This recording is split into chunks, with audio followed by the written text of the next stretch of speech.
Hey, this is Mike, Seder 42 Vinyl, and I'm here again with Roger. We are going to do another video for Amplified Assignments. This is going to be our episode 3, and the assignments this week were I gave Roger a Lizzy Borden album, Master of Disguise. This album here. It is my favorite Lizzy Borden album. I love this album a lot. I think it's very melodic. I think it's very interesting. It's different from some of the other Lizzy Borden albums that he's put out. So I thought it was unique in that way. So I assigned that to Roger. And Roger assigned me the Agalloch album, The Mantle, which is kind of like a folk, black metal, cinematic, moody type music.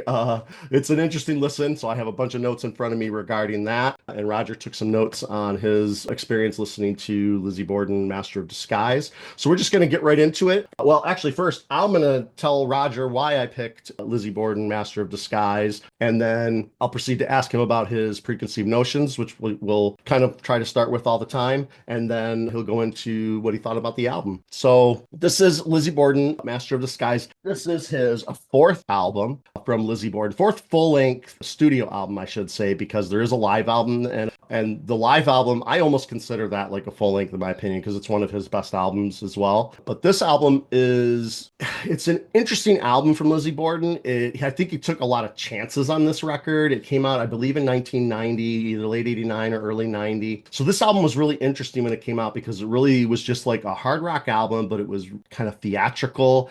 It almost feels like and sounds like a concept album, but it's not. It touches on a lot of themes, but it's also very melodic. To me, it reminds me a little bit of like Meatloaf, like it has that bombast to it in a lot of places. Yeah, the songs are just really, really good. When I first listened to it the first couple times, wasn't sure how I felt about it because it did sound unique and different. The melodies and the choruses really got stuck in my head, and it just made me listen to it more and more and more, and it eventually became my favorite Lizzy Borden album. And I really wanted Roger to experience the album, so I assigned it to him as his assignment to listen to and report back. So Roger, what was your preconceived notions about the Lizzy Borden Master of Disguise album? I was familiar with the band. I'm not familiar with that album, but I don't remember where, but I think I've read over the years, I've read a few reviews of people saying it's really good or people talking about it. It was something that I knew was well regarded in some circles. I never really was a huge fan of this band, even though I have about 3 records by them. I remember just them being very meh. Like there was nothing that I really particularly remembered about them. So preconceived notion wise, I was just like, well, supposedly this album's a little different and better. I've never heard it. This is always a band that I've just been, I don't know. So that's really all I can say from a preconceived notion standpoint. Yeah, I guess I'll get right into it then. Well, the first few times I listened to it, I was like, this is definitely better than I can remember this band being. I was in a pool, I think, when I was listening to it. My ears would perk up and I'd be like, all right, all right, all right. And so I was like, yeah, I think I'm digging this. Any negatives I give of this, I want to say first and foremost, I think the vocals are so good on this record. And that's what immediately caught me was, damn, this is good. Like I had no idea what a good singer he is. The vocals are so good. So even when I'm complaining and saying I didn't like the song, the vocals were good. That was the first few times I listened to it. There was a couple things that were memorable. The production is good as in it's recorded well, I think, but I don't like the mix on it because most of the time I feel because it's so theatrical and musical almost, the vocals are so much louder than everything else. And that kind of bothers me because I could hear good parts like musically and they were, especially with the guitars, and I feel like the guitars were really buried on a lot of songs and that kind of annoyed me. I like this album, not as much as I hope you think I would like this album. The negatives of it is I just don't really like the theatrical aspect of it that much. The keys, the strings, the horn. A lot of times, oh, this is a good song, and then that comes in. I think Love is a Crime is a great example. Like, I think it could be a good song, but when those horns come in, it just really, for me, it just kills it. I feel your fingers touching me through my line. You seem to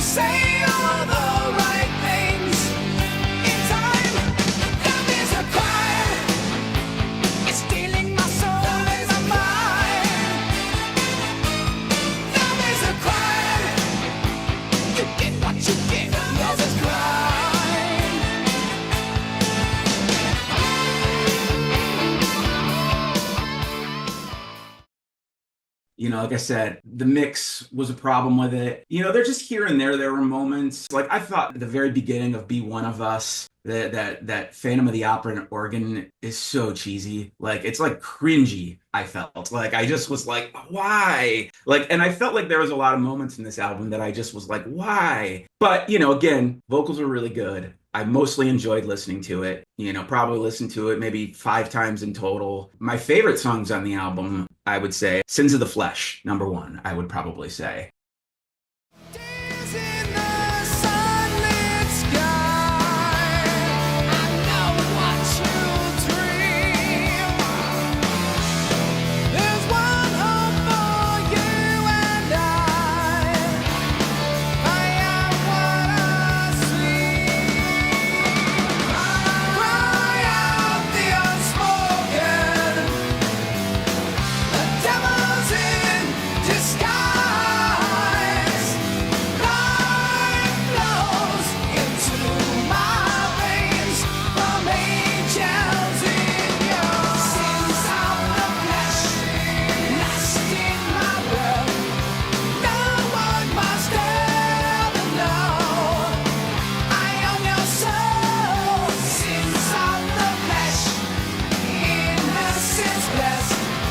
Trust me, you're not alone anymore.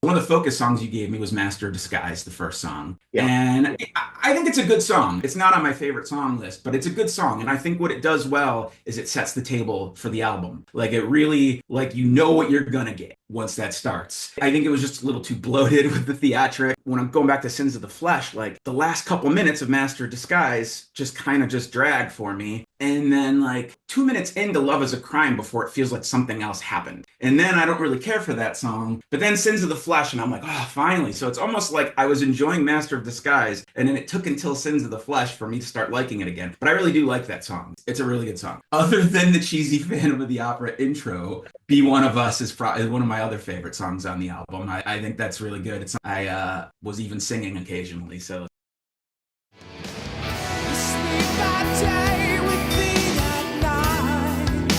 We catch the light, we taste the wine, and life's a scream, and love's a white. Silence breaks through the air as a flame burn my stare. Can't resist, it's way too strong. Come where only you belong. And be one of us. Come taste the wine and fly away. One of us. Lost boys alive, we died to play. Sun worship the moon. the other one I have on my favorite songs is Roll Over and Play Dead. That is maybe the number one example of I don't like the mix. Like to me, that song is it's all vocals and drums. It's all you really hear. And I wish the mix was different, but it's one of my favorite songs on the album. Commas and gold dust and promises, promises. White coats and cutthroats, they lie. No place to hide. We can survive. We can make it, they can't take our pride. We can survive. Never lay down and die. Roll over, roll over, roll over and lay dead. I said, roll over, roll over, roll over and lay dead. Lay dead, lay dead, lay dead.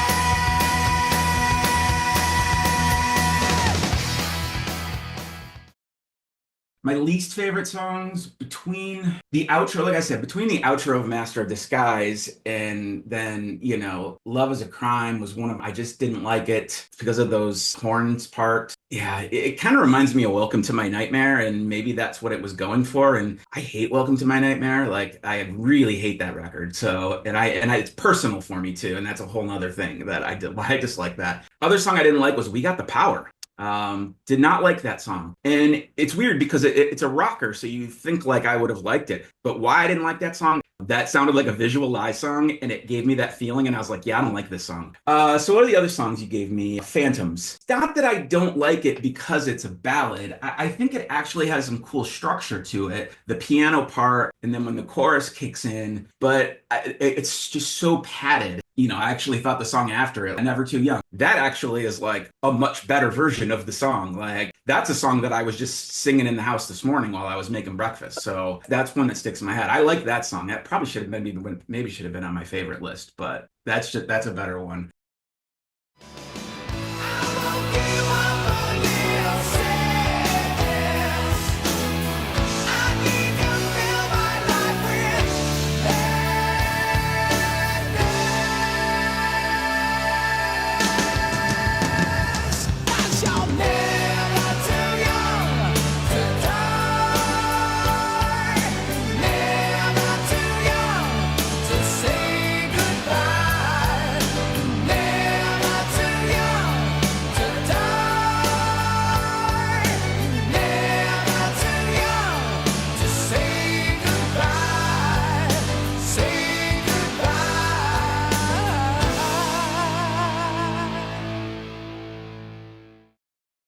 So yeah, Waiting in the Wings. Yeah, I didn't really have anything bad to say about it. I just kind of thought that was one of the more unmemorable songs on the album. It was a very generic 80s power ballad song to me. Yeah. Like, it just seemed like, and I felt like it had been done a few better times on the album. Overall, I think like this is a good record. I would say it's the best record that I've heard by them. I'm interested now because here's my thing I'd say with Lizzy Borden. I could never find the sweet spot. There would be times in an album where like the music would be spot on, the vocals suck, and then the vocals are good and the music's not what I want it to be. I'm interested in that live album. Maybe that live album, if he's actually singing instead of screeching, like maybe I would like that live album. And it kind of makes me want to just at least stream or check out the first full length that I don't have and see if that's leaning a little different, because the sound wise, I like that EP, that Give 'Em the Axe is a really good sound to it. I don't think this is a band that just quite ever has come together for me. I think there's aspects of all of their stuff I like, but always something I don't like about it. I do like, though, Under the Rose. I like that it's short and sweet. That's I cool. like that Yeah. song. That was a good one. Under the rose, you pass me by. It only goes to show I'm a visual lie, and I know you can't see me. Yeah, you know that's how it goes.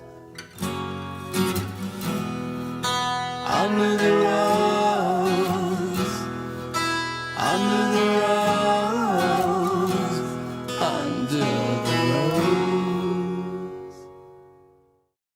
And then, after We Got the Power, I just feel like that album, which I didn't like, then I just feel like the album just really peters out, is what I felt like. Well, yeah, that's the last song. So Yeah, this is a silly, because this is not a criticism, but I'm like, I wish I produced this record. Like, I was just, cut out a lot of what I think is just kind of nonsense stuff, and then just mix it a little differently is what I would do. But overall, I would say, if I thought the mix was different, in this hypothetical world, like I maybe would give this like 4 stars or 4.5 stars even. But out of 5, I'm going to give this a 3.5 is what I'm going to give this. And I think that says I like it. I don't, I've heard it enough for a while. Would I come back and listen to this again? I might. And it's definitely, I've heard enough Lizzy Borden for the next few months in the past couple weeks. So I'm good from them from now. But at some point, I'm going to check out that live record and that first record. And I may even give this another spin. So yeah, I liked it. I didn't love it. I think, I think what you like about it is what I don't like about it.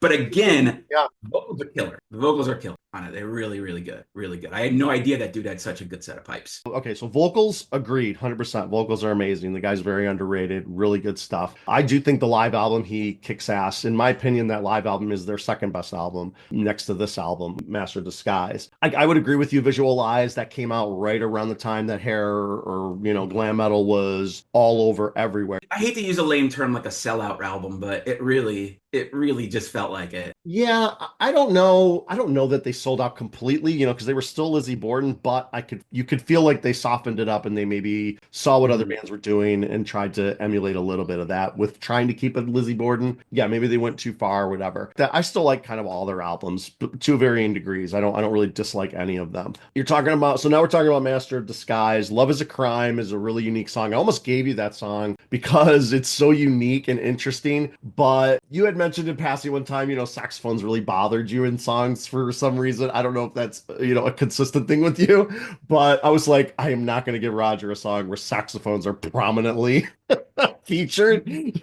So I was like, I'm not going to give him that song. But the chorus for that song is so sweet. It's so good. And the power ballads in general, if they're done well, I love them. I am not going to poo-poo a power ballad ever if it's good. I think if you get that hook and you build up the power part of the ballad in a way that's awesome, it makes a song great in my opinion. I'm not negative or down on power ballads for any bands, honestly. I'll just say that I don't disagree with that, but I think when I like to judge albums on albums' sake. Mm. I don't listen to songs, I try to listen to the album in its entirety. I also feel like you can overkill it. And I think if it's an album of mostly power ballads, it's going to lose me. I feel like for this album, the theatricality of it and just the what he was going for, or what I felt he was going for, I felt like the power ballads fit within the context of the record, and having maybe one too many. I honestly didn't even notice that there was too many power ballads. Maybe I felt like they were more mid-paced rock songs than, a true,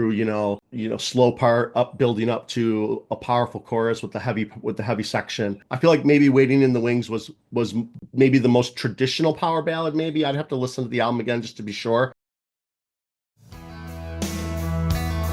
I know that you need me. I'm waiting. Nothing's the same, not even my name. This whole thing's been staged, magically out of here, without a sound. I'm waiting in the wings. I'm watching for a way to make it out. I'm waiting in the wings. Take a chance, you'll see, believe in me somehow. Somehow we'll make it through. We got nothing to lose. Just take a chance. I'm not offended by power ballads, and like you said, if you listen to the whole album, there's too many. I totally understand that. I think one thing about this album that's interesting too is this album is definitely a vanity project. It's a vanity project album, but I also think it's kind of, and I can appreciate this, is someone as an artist who I'm gonna guess is not taken particular seriously for throughout their career. And I would say up until this, I don't think anyone ever took Lizzy Borden as someone particularly seriously. And I think sometimes, artists, get frustrated and they're like, well, I want to show people what I can do. I want to show people that I'm serious and I can really make an art piece. And that's what this is. I think I mentioned, it was a few years afterwards. I think Blackie Lawless tried to do the same thing, with Crimson Idol. He wanted to tell people, look, I'm serious, take me seriously, and made this vanity project album. There's, been a few guys like that over the years and bands like that over the years. So that I kind of think that's an interesting aspect of it too. I kind of agree with that. It's interesting because to be a commercial success and to try to make money in the business, taking a risk like Master of Disguise or even Crimson Idol, that's a risk for an artist, in my opinion. So I look at it more as like maybe a last ditch effort. They're like, I don't know how long I'm going to keep doing this. I know what I want now. I've been doing it for long enough. Maybe that's in the back of some of these artists' mind. The label's giving me one more shot. I'm going to give them what's really inside, and I'm going to swing for the fences. I'm going to put saxophones in my songs. I'm going to make these super long, Phantom of the Opera intros, 2 minutes long. I'm just going to go for it and just see if it does anything. Like I said when I gave it to you, like this album did not warm warm up to me immediately. It took multiple listens. And I Mhm. also mentioned that I felt like it could be too long and it could have had songs cut and I probably wouldn't have missed them. Like he cut down some of those intros and stuff like that, or made it more of a straightforward rock album with a little bit of these flourishes, but the same choruses, same song structures. I probably would still like the album as much. But after listening to it, things that you think are okay on an album, once you fall in love with it, like that, I think that happens. Once you like, you know what? I love this album. All the flaws start popping out as almost positives in a way because you're like, you know what? I thought the saxophone was weird and silly, but now I think it's like fits weirdly somehow. And I can listen to the song over and over again now, and I'm kind of waiting for that saxophone part to come in, you know? So that kind of happens, I think, with an album that you end up, loving a lot. When you said like it's cheesy, I agree with you 100%. But some of those super cheesy parts are some of my favorite parts now. I really kind of like dig that. In my opinion, making it like this that's so different from everything else, this was a risk. I feel like he was like, this is what I want to do. And maybe it was just this is what I want to do now, but I feel like this has been in him for a while, and he just said, "Fuck it, I'm going to do it." I'm kind of a fan of Meatloaf, and I'm a fan of Jim Steinman in particular, his style of songwriting, and it kind of just reminds me a bit of the theatrical parts of this album with the horns, even things like that. And over time, especially more recently, I've kind of appreciated his songwriting style. All right, so we're going to move on to the next amplified assignment, which was my assignment from you, and that is the Agalloch album called The Mantle. So tell me a little bit about The Mantle and why you gave it to me as a pick. Well, why I gave it to you right off the bat, I wanted to give you one that was like, one I knew you didn't hear, knew you hadn't heard, knew would be outside of your wheelhouse, and a Hall of Fame record for me. Like one of my favorite albums of all time. I consistently listened to it since it came out in 2002. The first time I listened to it, it was, what the hell is this? I think I had to make myself give it a chance because it's outside of my wheelhouse. Stuff with long instrumentation is not really stuff I usually listen to. Atmospheric stuff is not really something I'm usually listening to. But I think I made myself give this a chance. I couldn't tell you why at this point, and pretty soon I just was listening to it all the time. And it's one of those, it's, 20 something years old now. And I think maybe sometimes a few years go by, but then when I bring it out, I listen to the shit out of it. So, I had been listening to the shit out of it recently before I assigned it to you. So that's why it came to me. This band is from Portland. This is their second full-length album. They put 5 albums out total. It's been the same 3 dudes the entire time. I think they have maybe a rotating drummer here and there, but the same 3 guys have been putting all the stuff out. They definitely, as they progress more into this style, deeper into it in some, and then it goes back and forth. I like all of their stuff, really. Some of their best stuff is the EPs they've done around this album, but this one is always my favorite. This one I always come back to. There's something just about this album. It's its own universe, and I feel like when I'm in it, I am in that universe. That's why I picked it. There's not a whole lot I know other than their names and, their discography and where they're from.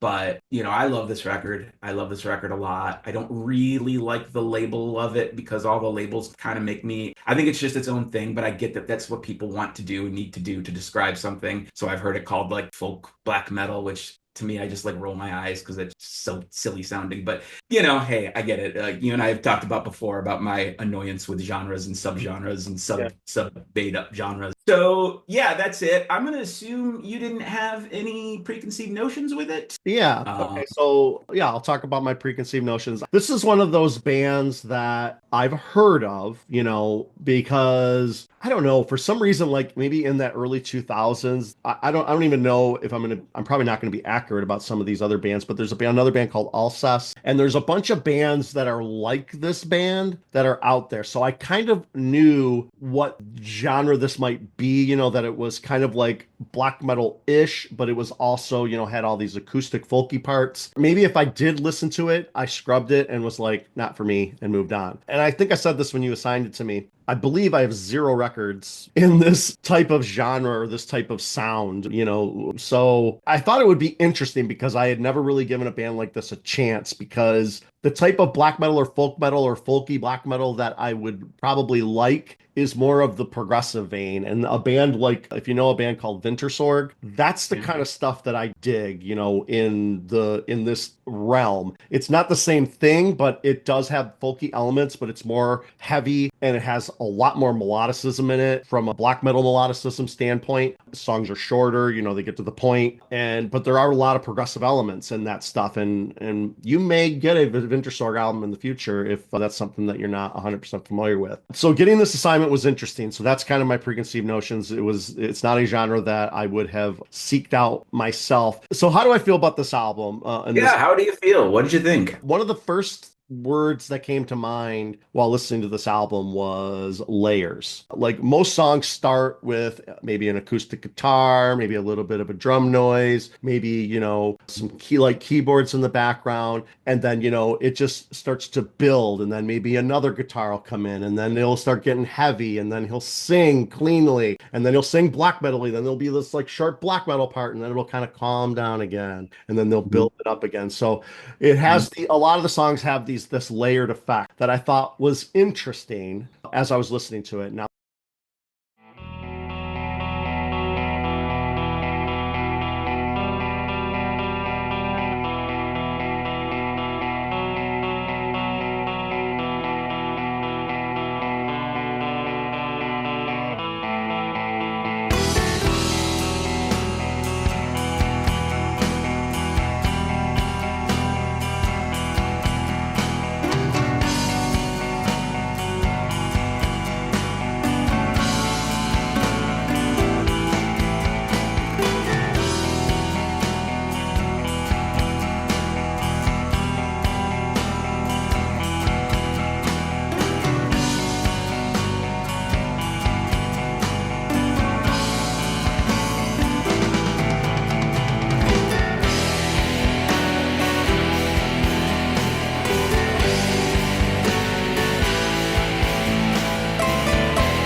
I've listened to this album. Some of these songs I've listened to almost 20 times, just driving back and forth to work, just having it on in the Man. background while I'm doing other things. So it's like an album that I really wanted to understand, similar to Coup de Grace, like what is going on with this album.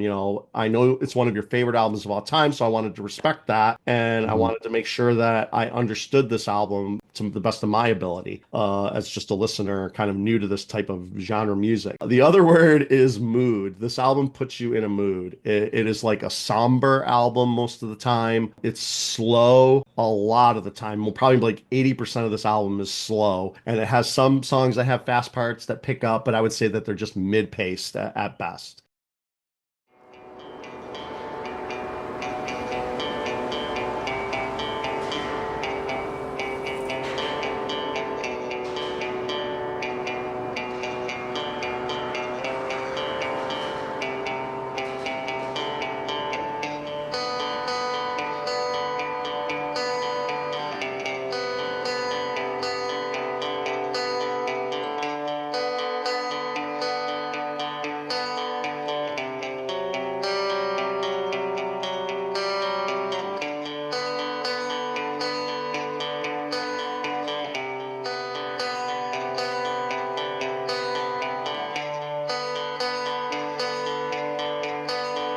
Vem är du?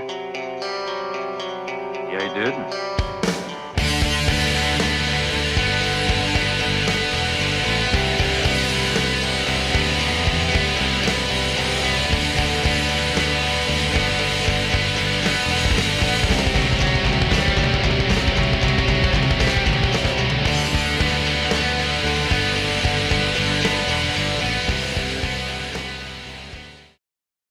But yeah, it really puts you in a mood. It's kind of a downer album, an album that you would listen to on a rainy day or, if it was snowing out. I would have never guessed that these guys were from Portland, Oregon, that they were American. I would assume Sweden, Nordic, something, somewhere up north with all of Yeah. these black metal bands Yeah. that are just, the farther north kind of stuff, Yeah. These guys are from Oregon, which I think was wild. Another word that I wrote down was cinematic. It felt to me like almost almost like a soundtrack. So it kind of does work as background music that you can just kind of have on if you don't really want to pay attention to music, or you don't want it to be, kind of sometimes albums are more intrusive and you have to be more of an active listener. You can really passively listen to this album and it's just be on in the background. And, when a melody hits, you'd be like, oh yeah, this is cool, and then you can continue to vacuum or clean the house, after that part.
Melancholic is another word I wrote down, similar to mood. This album it's not an album you're gonna listen to bring your spirits up. It's gonna be an album where you're like, I feel like shit today. I want to feel like more shit. So I'm gonna put this on and I'm just gonna drown in my sorrows for 68 minutes, and then I'm gonna try to make the rest of the day better. So those are kind of a lot of the positive things I had to say about the album. I think that it sets a mood, it has a tone, it's unique in that respect. Maybe not unique in the genre. I mean, there's probably other albums like this that are similar. One thing that I felt the album needed more of was strong melodies throughout, like each song, and they're long, 15, 14-minute songs, some are 10 minutes, but I felt like that some of the melodies needed to be stronger in order to keep your attention. Like I listened to this album for the first time sitting down and concentrating on it, and that was probably the hardest part of listening to this album. It's a little bit of a struggle for me because it doesn't have a lot to hold your attention for how long it is. I feel like, and here's maybe some of the negatives, I feel like it's incredibly repetitive, like especially in certain songs. Like they'll build this layer and you feel like, they're doing something unique when they do that, but really sometimes it's just the same melody, with just more instruments added on. And then the one thing I liked a lot though is when they did clean singing, that's when the melodies kind of hit you the most, because he kind of has this dreamy clean singing voice that I really like. And Winter Sword does this sometimes too, like where you get that clean vocal in there that's kind of like the chorusy part of the song, or the pre-chorus part of a song, and you're like, oh yeah, this is really cool. And then it just kind of goes into something where maybe it is the chorus and it has a good melody, but then it stops and then it just goes back down to this one acoustic guitar, and then it builds all over again for 3 or 4 minutes.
So when you're listening to it, concentrating on that, you're just like, okay, they did it already. Why are they doing it twice, 7 minutes, and then 7 minutes again?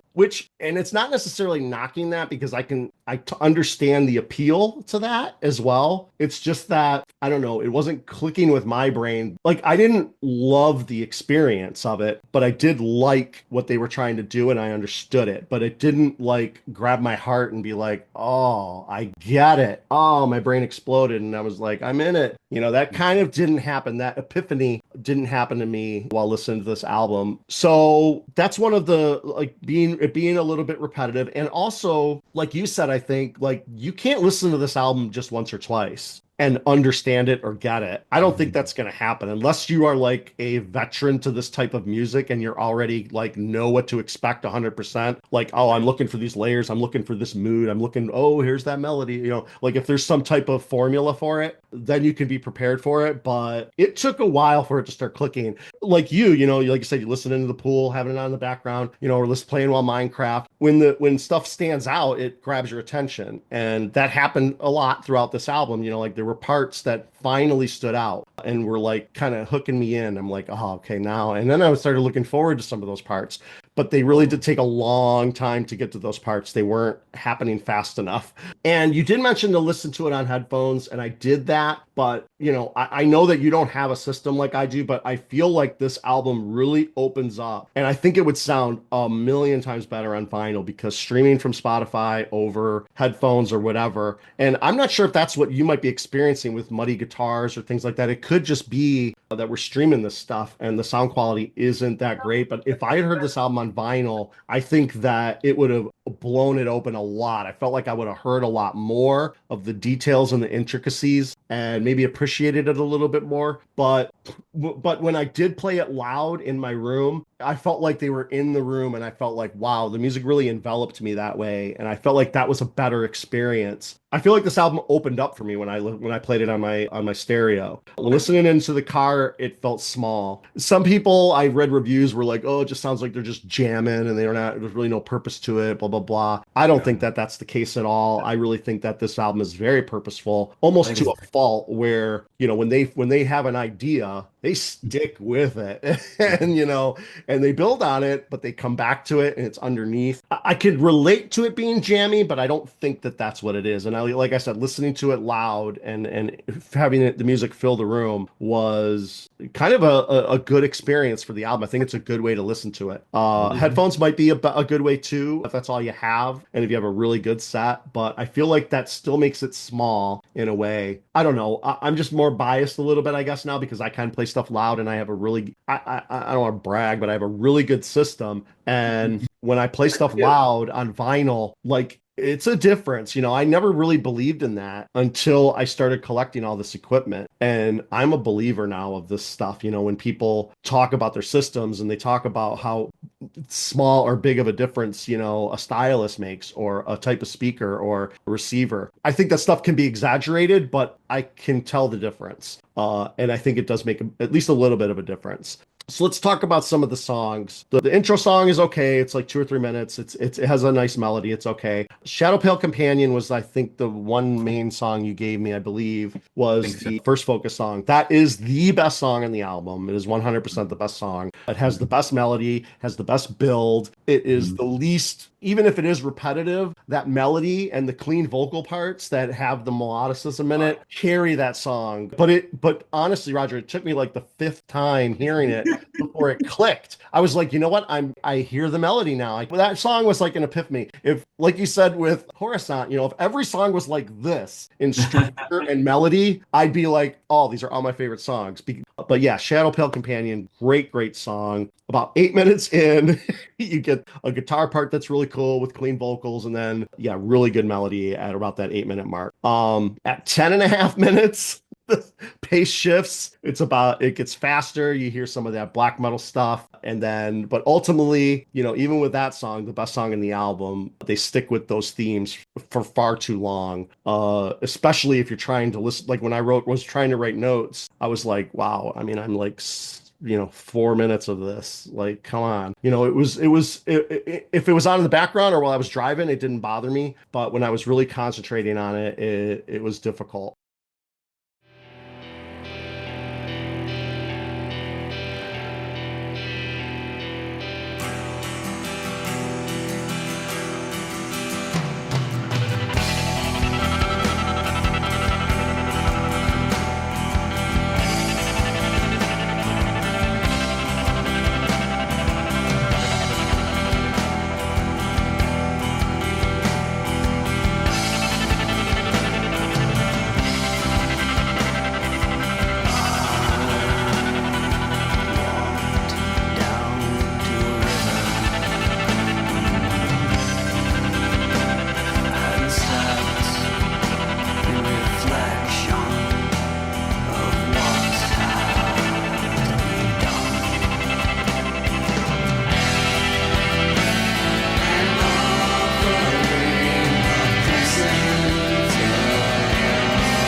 it's definitely one of those albums that I feel sets a tone and a mood. And if you're in the mood for it, it's going to be a 5-star album. It really will be. And even if you're concentrating on it, it's just going to hit you in a certain way. But being forced to listen to it, kind of, and I know I did this all the time to myself by trying to understand it and listen to it more, but I really wanted to make sure that I understood the album. I feel like you kind of have to go through that though, because if you don't listen to it enough, the melodies and what they're doing isn't going to pop out until later. Having it on in the background just a few times, if you only listen to this album like 1 or 2 times or even 3 times, you're not going to get it. I don't think you're going to get out of it what's in it. And even having it on in the background is, I think it's necessary in a way. I am the wood doors or whatever. That's a really heavy song. That's one of the more black metal songs, but it does have a good black metal part in there with some melody and has some clean vocals. I love those clean vocal parts. That's my second favorite. I wrote that's my second favorite song on the album.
And then the second focus song you gave me was We Were But a Ghost. I know there's more to that title. In My Arms. That's a pretty good song. That's a heavier song. It's pretty much black metal or metal all the way through. I don't think there's a lot of super slow parts. There might be. The melody is good. It has some really good black metal parts. It was more of just like a typical song, though, I felt. It didn't stand out as much as Shadow and I Am the Wooden Doors, but I did like it.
Great Cold Death of the Earth.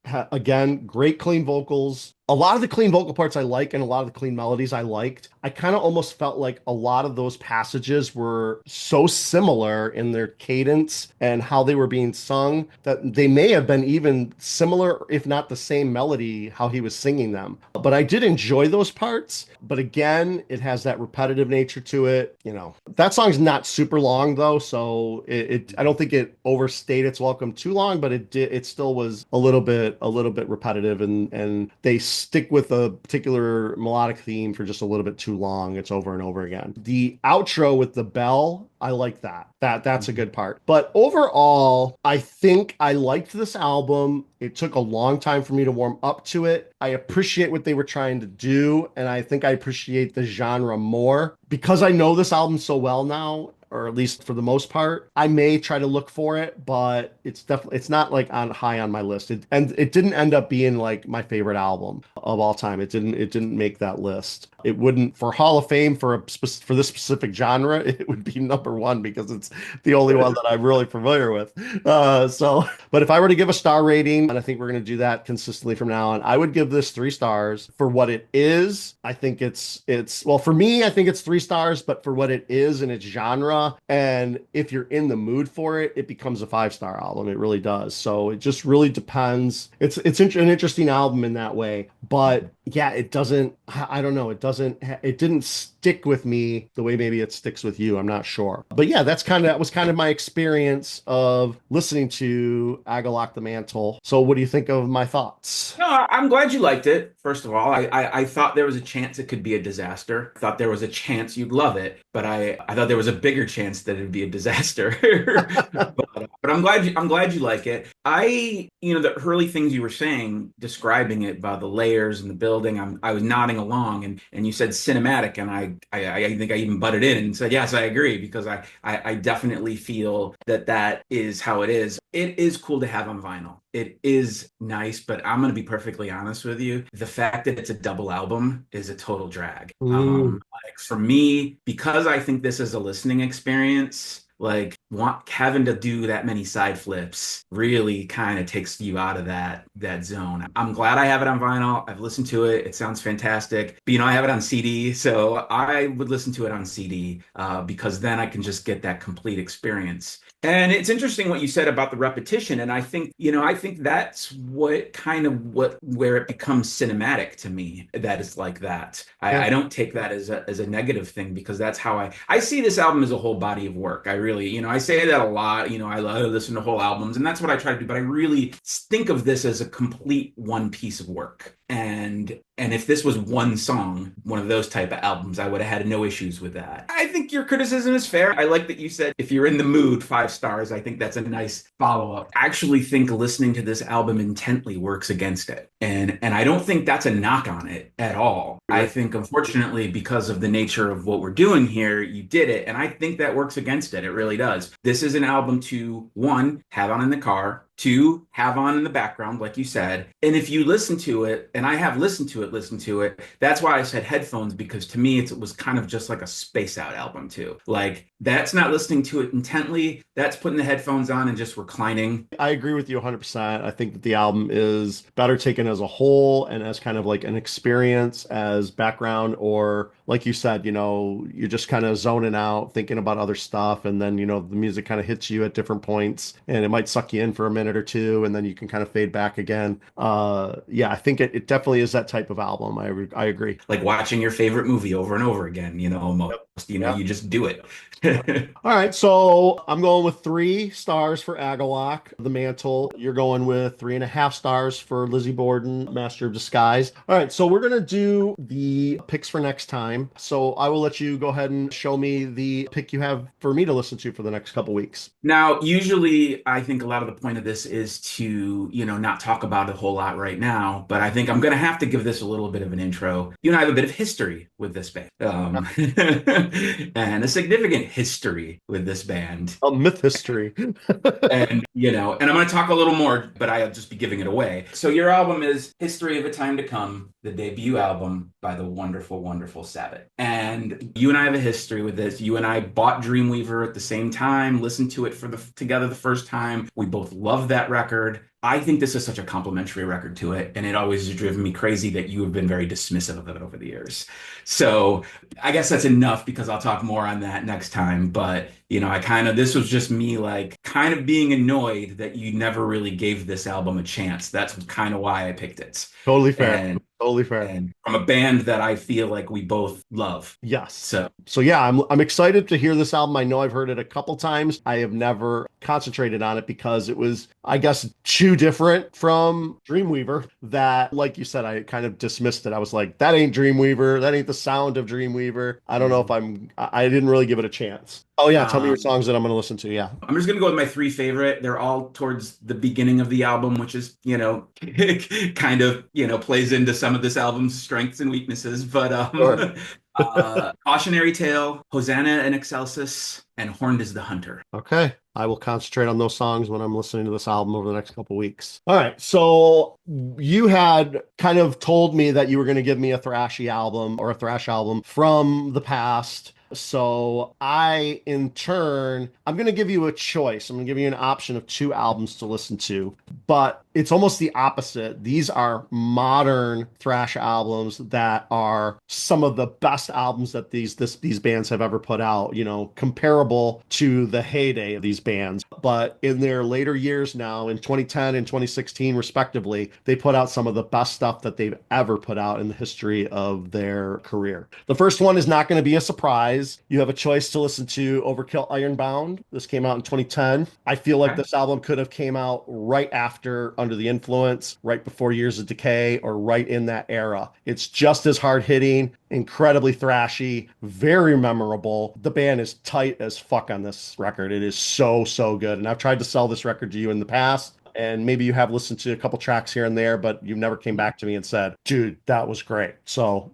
maybe this one. The second album is going to be a little bit of a surprise, maybe. This is Anthrax, For All Kings. This is another album. Joey Belladonna is back. This is the second album that Joey Belladonna recorded in the second half of Anthrax's career after they kicked him out and brought him back in. Worship Music was the first one. Worship Music is good, not great. This album, Scott Ian has written some of the best riffs and some of the best songs that he's ever written in his entire life. Joey Belladonna's voice is so solid. There's just some great, great songs on here. Your choice, dealer's choice, or I don't think I'm going to take that long to think about this. I want to listen to the Anthrax album. Nice. I'm glad. So I'm glad you're going to listen to this one. I think it's going to be cool. The songs I'm going to give you, like I said, I don't think we're good at picking songs. You're going to like the songs that you're going to like, but pay attention to You Gotta Believe. It's very Anthrax. Monster at the End just has a great chorus, really good melody. And then Blood Eagle Wings is kind of like this epic song, and it's more of a mid-pace thrasher. So I don't know if you're going to dig that or not, but it does have a good chorus in it as well. Yeah, really good stuff. You know what? I'll save it more for next, but no, I want to listen to this, and I've wanted to listen to this for a while. So that's your amplified assignment. I got mine, and we will talk again in 2 weeks. All right. Take it easy. Thank you. Talk to you later.